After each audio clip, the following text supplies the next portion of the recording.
চিরশত্রু Israel সহ পশ্চিমাদের চক্ষুশূল ছিলেন মধ্যপ্রাচ্যের জাঁদরেল নেতা ইরানের প্রেসিডেন্ট ইব্রাহিম রাইসি। যুক্তরাষ্ট্রের কঠোর নিষেধাজ্ঞার পরও কখনো মাথা নত করেননি, রাজি হননি আপোষেও।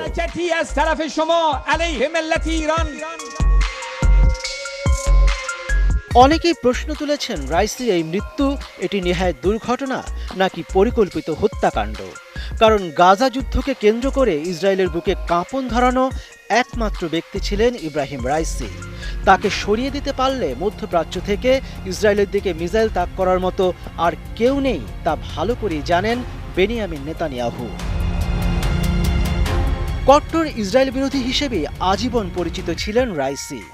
গত অক্টোবর থেকে শুরু হওয়া হামাস ইসরায়েল সংঘাতের পর থেকে আরও বেড়েছিল সেই বিরোধিতা।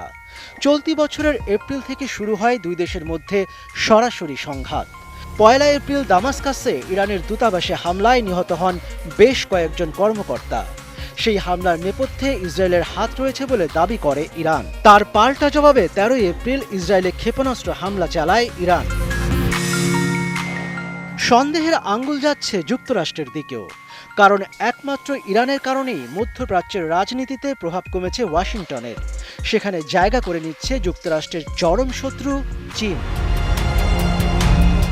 এছাড়া কাসেম সোলাইমানির মতো প্রভাবশালী জাঁদরেল নেতাকে হত্যা করতে একটু বুক কাঁপেনি। এমনকি বারবার হুঁশিয়ারি দিয়েও ইরানকে পরমাণু কর্মসূচি থেকে ফেরাতে পারেনি যুক্তরাষ্ট্র। ফলে রাইসিকে টার্গেট করতে পারে বাইডেন প্রশাসন, সেই শঙ্কাও উড়িয়ে দেওয়া যায় না। এদিকে রাইসির দুর্ঘটনার খবর প্রকাশ্যে আসতেই এই নিয়ে একটি রিপোর্ট প্রকাশ করেছে ব্রিটিশ সংবাদপত্র দ্য ইকোনমিস্ট। সেখানে বলা হয়, দীর্ঘদিন ধরে ইরানে সক্রিয় রয়েছে ইসরায়েলের গোয়েন্দা সংস্থা মোসাদ।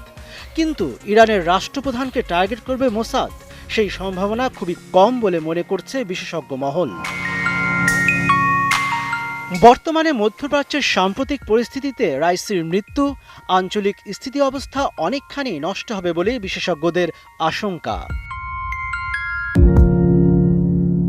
মনিরুজ্জামান বাবু, ৭১।